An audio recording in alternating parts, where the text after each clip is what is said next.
বলে এই জমিনটার পুরায়া তামা বানা দিব। এই জমিনের মধ্যে যত পানি আছে পানিগুলো আমি আল্লাহ পুরায়া ছাই বানা দিব। যেদিন কিচ্ছু বলতে কিচ্ছু থাকবে না,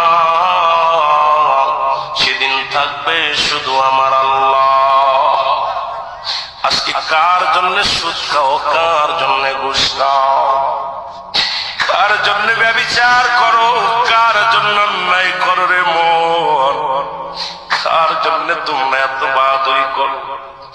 আরে আজকে একটা কথা বলতে গেলে কষ্ট হয়। এই জমিনটা আল্লাহ পুরায়া তামা বানায়া দিবে। এই জমিনের মাটিগুলো পুড়ে হবে তামা। এই জমিনের যত পানি আছে পানিগুলো পুড়ে হবে ছাই।